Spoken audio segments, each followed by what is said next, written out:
এখানে গাজাবাসী শিশুদেরকে কিভাবে হত্যা করছে সে বিষয়ে দেখানো হচ্ছে। ছোট ছোট শিশুদের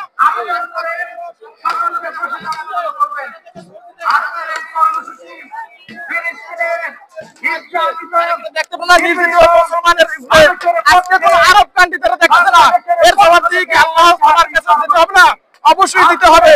তাই আমরা যতটুকু আমরা পারি আমাদের ইমানি রাখবো, কোন কাজ যদি না হয় তারা রাস্তায় প্রধান, তারা ইনশাআল্লাহ আজকে আগায় সবাই আমরা আগাতে পারি।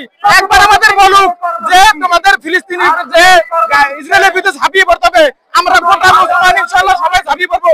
আমাদের এভাবে কেউ নেতৃত্ব দেখ, আমাদের এভাবে কেউ থাকুক, একভাবে যেভাবে একজন আর দলের একটা আমির থাকে আমাদের এভাবে বলুক, কোন রাষ্ট্রের কোন সৌদি থেকে দিল্লি থেকে আমাদেরকে বলুক, আমাদের কেন ফিরে বিক্রি করব, আমরা ইনশাআল্লাহ যাওয়ার জন্য প্রস্তুত আছি। ইনশাআল্লাহ আমরা সবাই যাবো ইনশাআল্লাহ। এবং ফিলিস্তিনের বিরুদ্ধে আমরা এই নরক পশু ওই ইসরায়েল ওই ডোনাল্ড ট্রাম্প আমরা ইনশাআল্লাহ মুসলমান আমরা করব। যেরকমের বদরে 313 জন ইনশাআল্লাহ জয়ী হয়েছে, কাফের মুশরিক পার নাই, আমরা ইনশাআল্লাহ দেখি দেব আমাদের ঈমানি চেতনা থেকে আমরা ইনশাআল্লাহ অথবা বাঁচবো অথবা মরবো, আমরা যেতে চাই। এইভাবে আমরা ইনশাআল্লাহ সবাই প্রস্তুত আছি। আপনারা কি সবাই প্রস্তুত আছেন?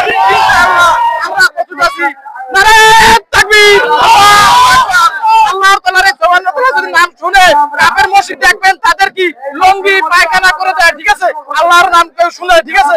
ইনশাআল্লাহ আল্লাহ তাআলা আমাদের আমরা থাকবে একজন মুমিন আর তারা থাকবে 10 জন কাফের, তারপর আমাদের সবাইকে পারবে না। আজকে আমরা মাইর